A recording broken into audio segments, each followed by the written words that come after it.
बांग्लादेश में रविवार को हुई झड़पों में 14 पुलिसकर्मियों समेत कम से कम 101 लोगों की मौत हो गई थी। इससे पहले हुई हिंसा में भी 200 से ज़्यादा लोग मारे गए थे। प्रदर्शनकारियों ने पीएम आवास पर कब्जा कर लिया है। आपको बता दें, बांग्लादेश से इस समय बहुत बड़ी खबर आ रही। बांग्लादेश में हिंसक प्रदर्शन के हालात बेकाबू हो गए हैं। प्रधानमंत्री शेख हसीना इस्तीफा देकर देश छोड़कर भाग गई हैं और सूत्रों के मुताबिक शेख हसीना बांग्लादेश छोड़कर भारत आ गई हैं। आर्मी ने देश की कमान संभाल ली है। आपको बताते हैं कि बांग्लादेश में आखिर ऐसा क्या हुआ कि प्रधानमंत्री को ही देश छोड़कर भागना पड़ा। एक दिन पहले यानी रविवार को बांग्लादेश में प्रधानमंत्री शेख हसीना के इस्तीफे की मांग कर रहे प्रदर्शनकारियों और सत्तारूढ़ पार्टी के समर्थकों के बीच देश के विभिन्न हिस्सों में झड़प में 100 से अधिक लोगों की मौत हो गई थी।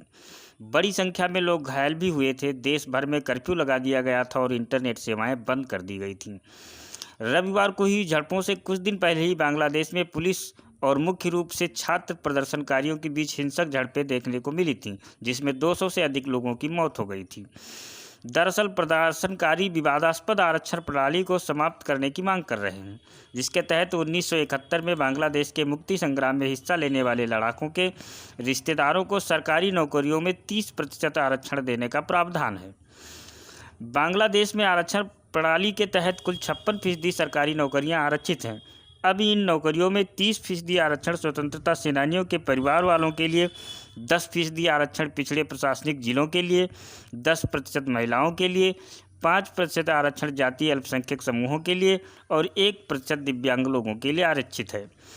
प्रदर्शनकारी छात्रों का आरोप है कि सरकार उन लोगों को आरक्षण देने के पक्ष में है जो शेख हसीना सरकार का समर्थन करते हैं और मेरिट के आधार पर सरकारी नौकरियां नहीं दी जा रही हैं। इसलिए प्रदर्शनकारी इस आरक्षण प्रणाली को खत्म करके और हसीना के इस्तीफे की मांग कर रहे हैं, जिस वजह से देश में लगातार हिंसक प्रदर्शन देखने को मिले। रविवार को फिर से भड़की हिंसा के बाद सरकार ने सोशल मीडिया मंच फेसबुक, मैसेंजर, व्हाट्सएप और इंस्टाग्राम को बंद करने का आदेश दिया।